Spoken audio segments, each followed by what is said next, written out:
lots and lots to look forward to. But our round 15 feature match for you guys will be a player we'll see returning once again to the stream. Benjamin Pham on our right-hand side, piloting that Lost Zone Giratina V-Star deck up against Shay. He's up against Pedro, who's playing that Charizard deck there. Pedro, Vicêncio, hopefully I got that right there. I apologize if I did not. But the winner of this round will find themselves into the top 8, and there is Pedro there with a very good resume, if I say so myself. Lille Regional top 16, Bremen Regional top 16, EUIC top 64, and Bilbao Special Event top 8 as well. No stranger to the top tables, as you can see from those previous finishes. As you do get a glance at our current Benjamin Pham playing that Lost Zone Giratina deck once again. A long-time player, someone I've known for quite some time. Multiple top 16s, multiple day 2 finishes, multiple World Championship invites as well in the bag. I mean, this matchup, Shay, is probably the one a lot of people have discussed in the past few tournaments as well. Yep. We've had Charizard EX as sort of the standout most played decks at probably the last 4 or 5 events. And then Giratina coming back through this and arising once again, taking down many tournaments and finding himself in a fantastic spot. So really interesting to see the back and forth between these two decks. Yeah, it's a chess match, right? I mean, Charizard has 230 HP, that's a monstrous number, but you know what doesn't care about that? A little bit of Star Requiem that just says, let me just get that out the way. And to have that unlimited damage cap and auto KO what is in your opponent's active. Very, very strong indeed. Yeah, I think historically Charizard may have struggled before, but there's that one card we do see in that opening hand, which has started to tip it a little bit in his advantage, or at least bringing it back to 50-50, that Jirachi stopping things like the Sableye Lost Mine, really raining down and sort of spreading damage with that Lost Mine attack.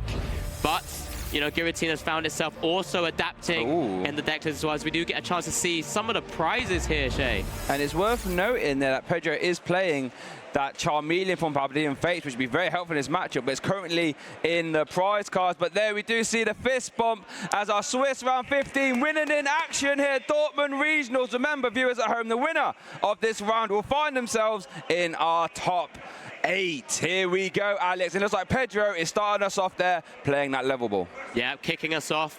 Going to be looking for all of those pieces once again. Has to worry a little bit about Benjamin's side, because Benjamin could just burst through and start smacking away with Cramorants and taking easy prizes should he wish to do so.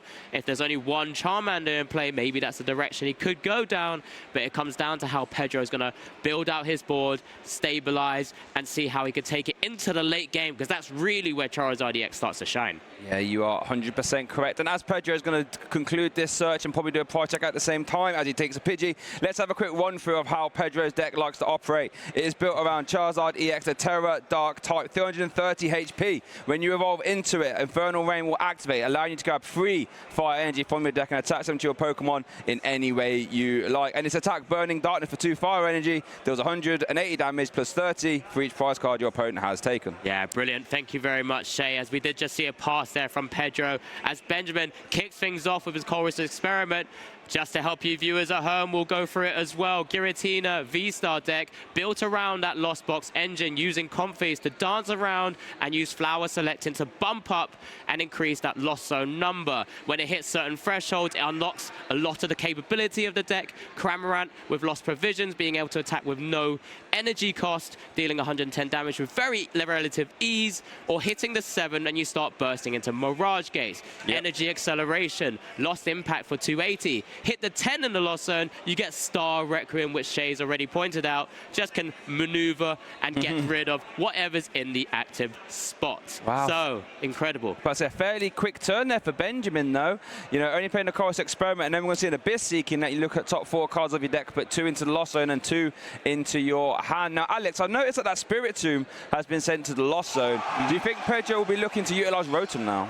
It honestly depends what's in Pedro's hand, of course. If it can stabilize, there is the Pidgeot that we do get a chance to see. Not much else, unfortunately. Goodness. Does have to look for the rare candy, does have to pass back over. This plays completely into Benjamin's hands right now, because you mentioned Abyss Seeking.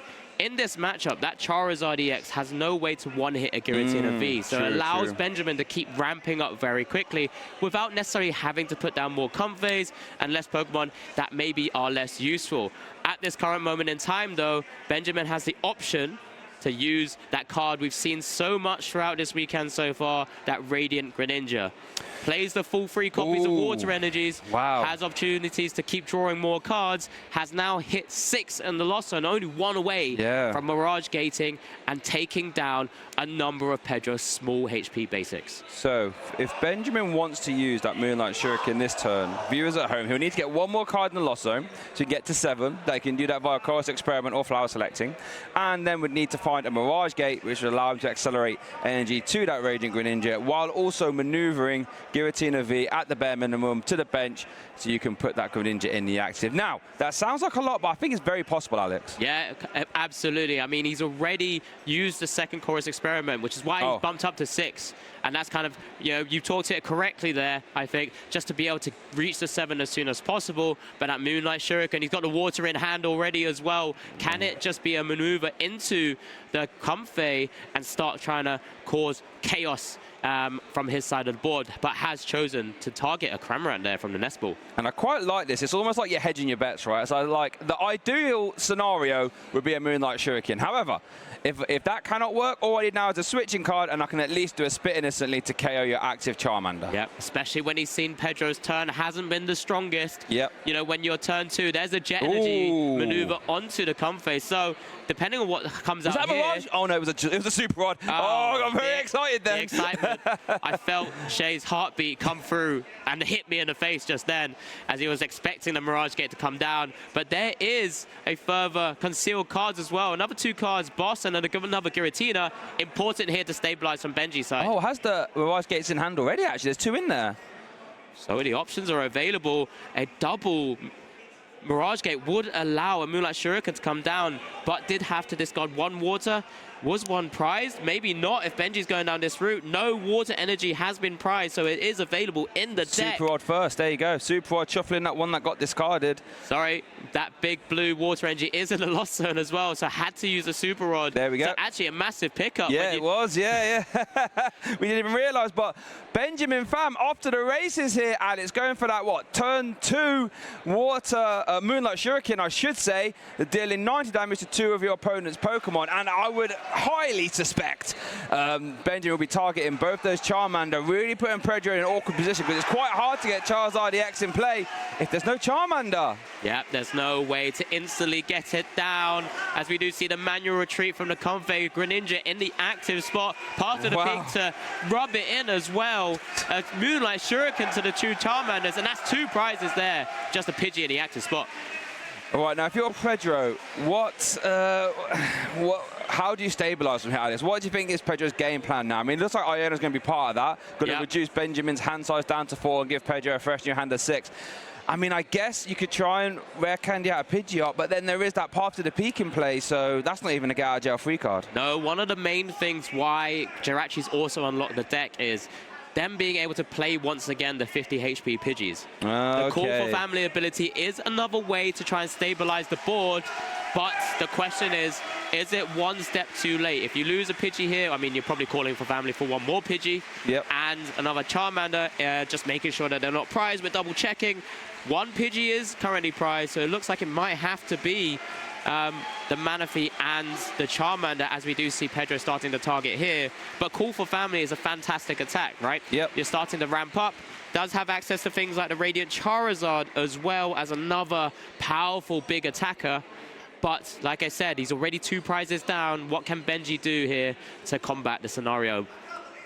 And here we see this, like the strength of the Giratina Lost Zone deck, as Pedro does decide to grab a Manaphy and a Charmander, that Call for Family, is that the deck is so versatile, Alex. You have access to big damage via Lost Impact and Star Requiem. You have access to bench manipulation via Moonlight Shuriken. You have access to cheap 1-5 attackers via Cramorant. It's just so well built. As we do see a Jet Energy attach to bench Comfey, going to push it into the active, as we see a Giratina V hit the Lost Zone.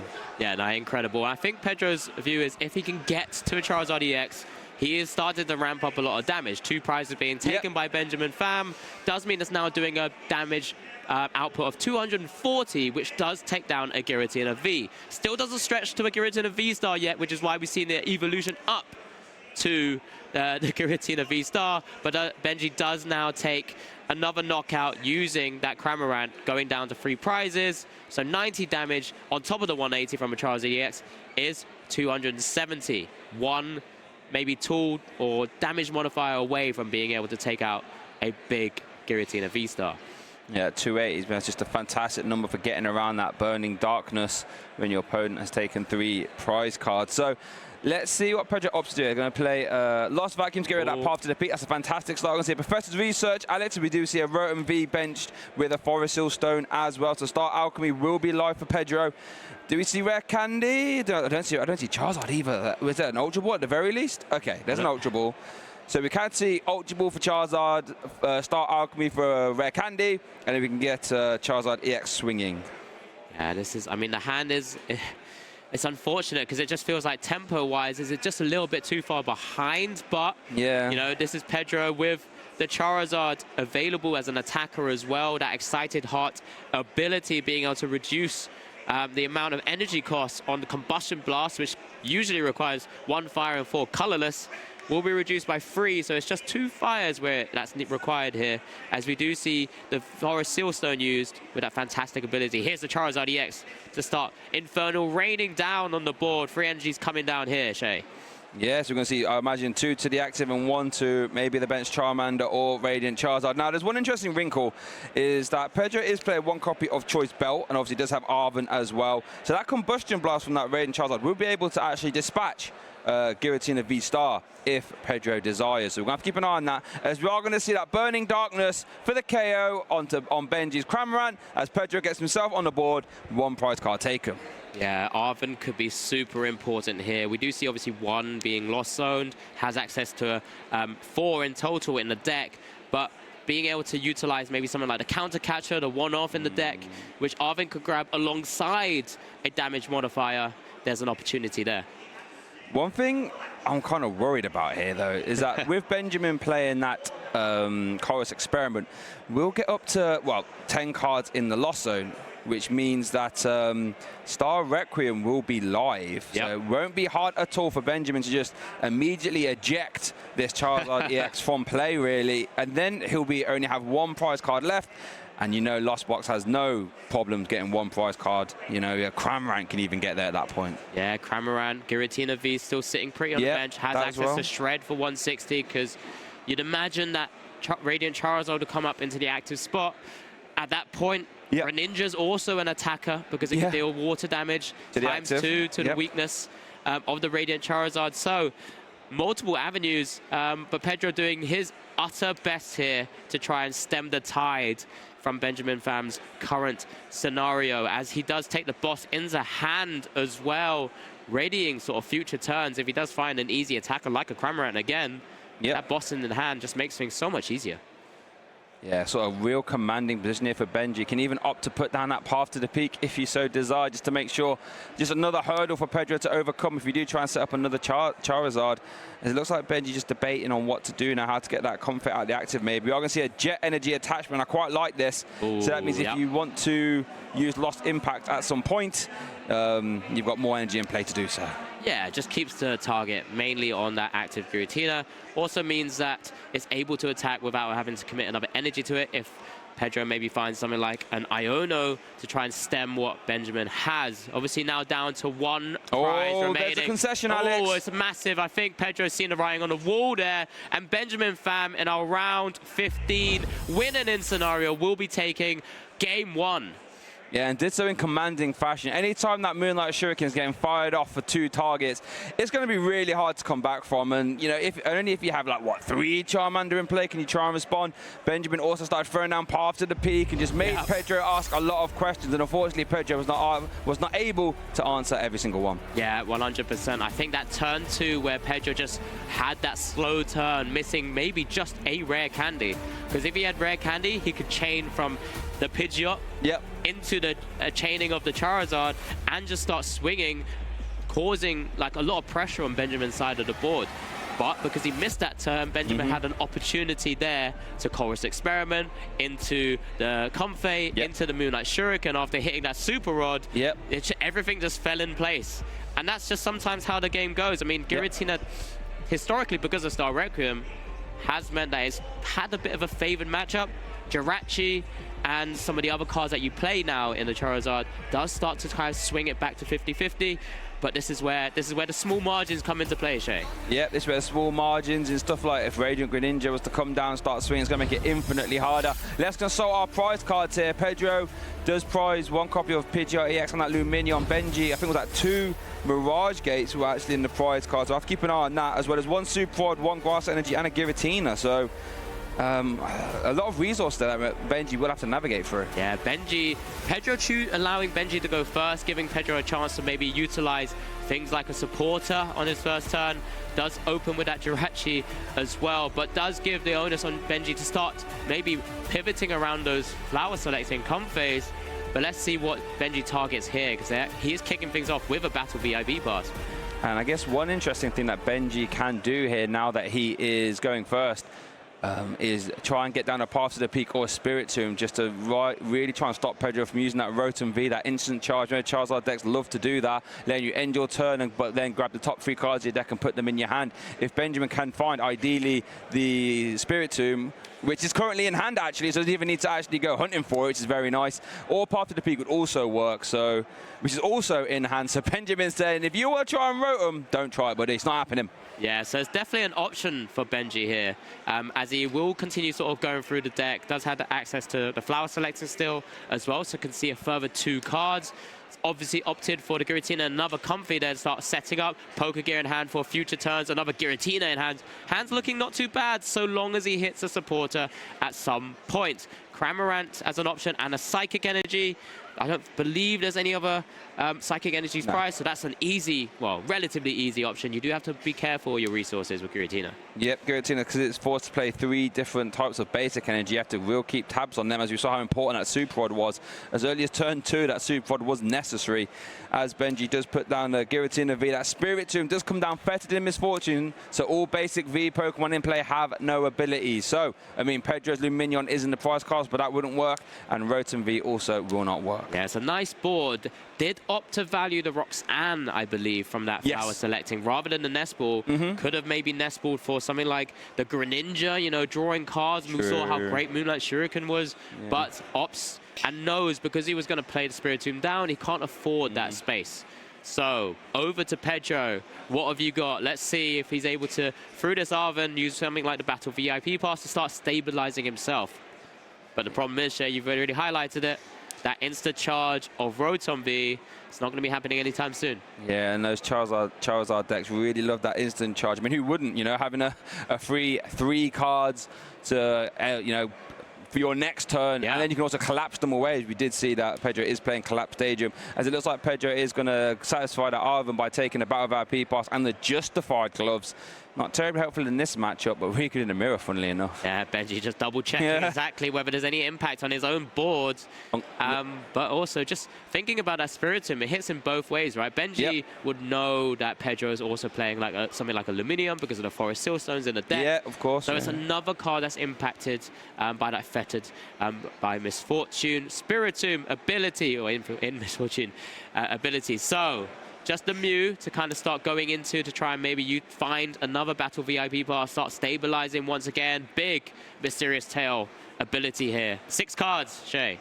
Yeah, look at the top 6 cards and take any item you find there. Nest Ball will take that. It's not quite about VIP pass, but we'll take it as Pedro's going to grab a basic Pokemon, pop it straight onto your bench. I'm going to put you on the spot here a little bit, Alex. Do you know what the glove cards are called that do extra damage to Dragon types? The Dragon types? Yeah. No, please, enlighten me. It's the Hunter gloves. Hunter gloves? Hunter gloves, yeah. And which set, Shay? Oh, okay. I see you putting on this. Astral Radiance is my guess. We'll go with that. We'll figure out later. We'll figure out later. Let us know, because Shay needs to be put in his place there. Oh, goodness gracious. As it is over to Benji's side, though. I'm going to start off with a flower selecting, has put that Sableye in the loss. So not as helpful while Jirachi is in play. Yep, here we go. More flower selectings. A 4th one of the game so far. Does bump himself up to 4. Mirage Gate going to the lost zone. maybe not his usual counts of trying to figure out whether those Mirage Gates are prized. We do see the Pokegear is digging for that Chorus Experiment, hits it. So Benjamin's going to keep plowing through the deck here, looking for all of those key resources. Yeah, I mean, Benji has been off to the races both games, hasn't he, really? I mean, well, it's your turn 2, you're going to have another Chorus Experiment. Already got 4 cards in the lost zone before you even play that supporter, you know, and can end the turn very easy with a Spit Innocent. That is live, that lost provisions ability on Cramorant, letting you attack for free if you have 4 or more cards in the lost zone. As we do to that Chorus Experiment being played, a lot of energy there, Alex, and the Super Rod. We know 1 Super Rod prized currently. How important is it when you're playing Giratina to really keep an eye on your energy? Yeah, it's arguably the most important aspects of the deck. You know, he's already lost zoned a Psychic and a Water Energy. Now lost zoning from that Chorus Experiment, that Escape Rope as well, because arguably you don't always want to be taking out this Mew. I mean, you want to, those other 3 targets on the bench are pretty dangerous Pokemon to be leaving there available for Pedro, but just does choose to just path to the peak and use Cramorant to attack and take the first knockout here, which does leave Pedro in a scenario where he could start chaining some of those rare candies depending on what's in his hand. Does need to remove that path to the peak first, though, in our ideal scenario. Does have a Lost Vacuum in hand, so that is 1 piece of the puzzle. I'm sure those Justified Gloves would be a very easy target for that one. We are going to see an Ultra Ball being debated whether to play here for Pedro. What else is there? That's the worry right now, because if he had the rare candy, he has the other Pokemon, I believe, in his hand. Has a Charizard EX in hand. But there's only a Boss, Lost City, and a Choice Belt. He's in another scenario here where he just doesn't quite have even an energy. That's why he put up the Jirachi rather than a Pidgey. Could have utilized something like Call for Family. Yeah. But his hand's not looking too pretty either. That Lost Vacuum has been now also just discarded. Yeah, and it's like, I guess just have the Lost City in hand, so we'll be able to replace the Stadium next turn. Just a pass over. Yeah, not the most explosive. Does Benji have the boss's orders in hand? No, he hasn't. But that would be super ideal if Benjamin could find boss's orders there. Not yet, can still gamble with the Jet Energies. Yeah, well, we're going to see a little Jet Energy Gambit here with that Flower selected. I see a Water Energy and an Avery. Interesting. I think he's got to be thinking, if he's already discarded 1 energy, 2 energies, sorry, but 1 of those waters already gone, Avery seems like a choice, because I think worst case scenario, if you don't find the boss, you want to be trying to use maybe that Chorus Experiment. Just keep ramping it. Yeah. I mean, just this board setup alone is just far better. I mean, it's great that we get to see another Paldean Fates card. Yeah, for sure. The Charmeleon, that Flare Veil ability does prevent all effects used by your opponent's Pokemon done to this Pokemon. Yep. So stopping things like the Sableye, so it's kind of, I don't know, double gambited here with that Jirachi together. But a fantastic inclusion if you play level balls and things like that at the moment. So just showcasing just what the deck could do. Benji sticking with the board state as it is. No boss's orders will be played here. Some big pickups, I think, as well. And Jet Energy, Psychic, and a Giratina V-Star from that Chorus Experiment. And this is just that dangerous scenario that we saw in Game 1 where Pedro has been a little bit slow off to the races to get that Charizard. But as soon as it comes out, Benjamin's going to already have, what, 9 cards in Lost Zone now, could be close to that 10. So as soon as that 10th card enters Lost Zone, Star Requiem will be live. Yeah, this is big now. Charizard EX in the hand, Lost City also being played down. So they will have access to Infernal Rain, and that Burning Darkness attack will currently be doing 240 damage now? Is it 2 prizes taken?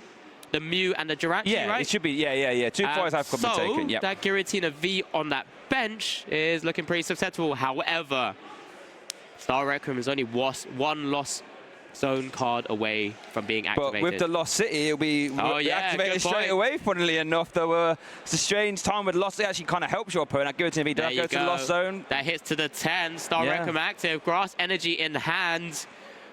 Wow. Just playing straight into it, unfortunately. But what else could Pedro have done? He's just playing what's there. Had no option, really. I guess the only debate would have been maybe Ultra Ball away the Lost City.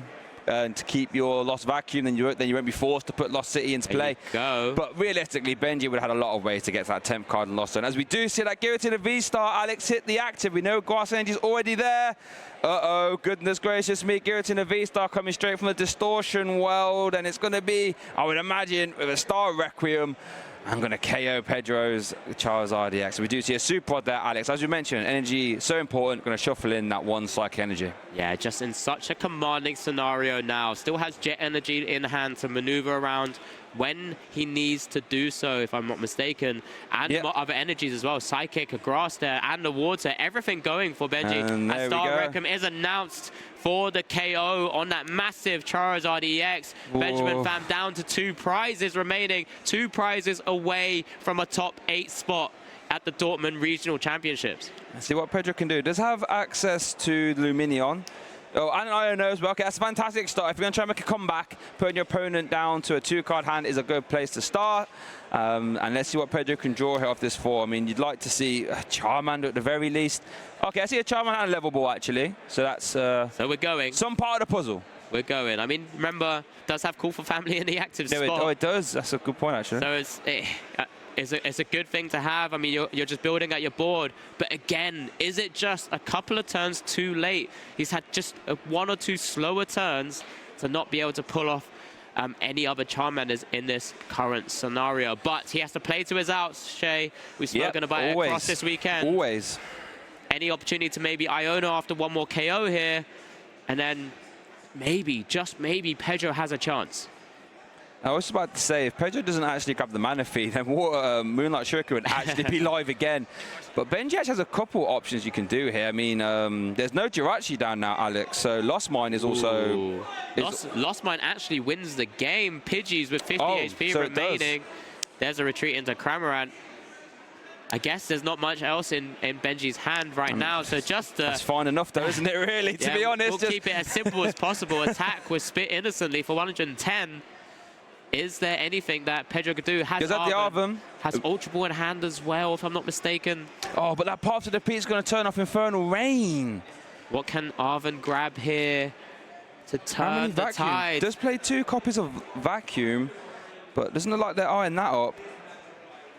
Oh, yeah, so Arven letting you grab a tool card and an item, Alex. I think that Path to the Peak there from Benji was a bit mean. That's going to make Pedro try and answer the question of, well, number 1, can you get a Charizard EX out? And if you can you also replace the Stadium? With the energies, yeah. Because if you don't replace the Stadium, I mean, sure, you've put your Charizard EX down, but it's not going to be doing a great deal. Yeah, massive turn here. Arven... Is that a counter catcher? It is a counter catcher. Going to be maybe going for like a little stalling play, maybe. I mean, everything has a 1 retreat cost outside of the Giratina V-Star, but I guess sometimes when your back's against the wall. So Lost Vacuum not available because he did discard it earlier. Does just counter catcher and pass. What does Benji have in his hand? Is there any maneuver? Not a lot. Just the energy there. Oh, goodness gracious. That Giratina V-Star could be stranded in that act. It does have a 2 retreat cost. Benjamin doesn't currently have a switching card or a double turbo energy. He doesn't play them, but they would be the only ways to get this Giratina V-Star out, or a Jet Energy as well. None of them are in the hand, Alex. Yeah, could it be? Could this be the opportune moment for Pedro to try and turn the tide of this game? Does need to find an out to his collapsed Stadium, if I'm not mistaken, as his 1 last out, if he hasn't been able to find the Lost Vacuum from that Arven. Because not 1 is prized, but maybe he has had to discard 2 already. Maybe. I guess there is a world, actually. If Benjamin can't actually move this Giratina V-Star, and Pedro can KO it, all of a sudden, Benji has a mountain to climb. What was that top deck there from Pedro? Debating something. We know there's an Ultra Ball in hand. We know that there's a Charizard in there. Yeah, There's just a pass. What's the top there for Benji? He's a boss's orders. Still needs energy, Doesn't quite get you there, though. It's over to Pedro. Whoa. His back and forth Super Rod. Oh. What's going on? These are all useful cards, but not the ones we need right now. Both players. So Benji needs at least 1 more energy. Oh, has Vacuum in hand? Does he have Vacuum in hand? Oh, there's Jet energy. Energy. That's Jet it. Energy. And that would be it for Benjamin Pham. He's taking game 2 with the Jet Energy. Spit Innocently will win Benji game 2 and win our round 15 feature match, Shay. Congratulations to Benjamin Pham, who find himself in the top 8 here at Dortmund Regionals, putting on a masterclass there of that Lost Zone Giratina. Maximum commiserations to Pedro. I don't think drew particularly well, but I think did navigate as much as he could. But Benjamin Pham just put on an absolute clinic. That Greninja and that Cramorant, and then the Giratina V-Star Star Requiem, just a lot to overcome. Yeah, Giratina V-Star just cleaning up on all of those Charizard EXs there, just maneuvering them out the way and finding himself now into top 8 of the Dortmund Regional Championships. Like I said, congratulations to Benjamin Pham. Commiserations to Pedro. It's a fantastic run. Be proud of where you've come so far and just fallen a little short, but you've done super well, and you'll get plenty of prizes also and championship points towards anything going forward. But wow, what a display. Yeah, and that was just, we just saw there for Pedro, like, when you're slow off the gates to get that Charizard EX out, right, and Giratina can just slowly get that 10 Lost Zone, as soon as that Charizard comes down, Star Requiem just says, I don't care about your 330 HP, just get to the discard pile so I can take 2 prizes. And then if you're slow to get the next one, it can just get out of hand. And then we saw in game 1, that Moonlight Shuriken was just devastating. Yep, exactly that. And Benjamin just capitalizing on those slow starts. For sure. Just simply showing just the reasons why Giratina is such a feared deck at the moment. You know, it's taken down tournaments. It's finished 2nd place numerous times and taken down tournaments in the States. Melbourne from Brent Tonneson was able to take it down with that Giratina V-Star deck as well. Could Benjamin add his name to that growing list? Could he add himself to that EU regional champion graphic? We'll soon find out. Yeah, well, you have to be in it to win it, and Benjamin's doing everything he can so far, finds himself in that top 8 slot there, and yeah, I think it's just a testament just to how, like I said, multifaceted or versatile the Giratina V-Star deck is, right? You know, if your opponent doesn't have Manaphy down, you can Moonlight Shuriken. If your opponent doesn't have Jirachi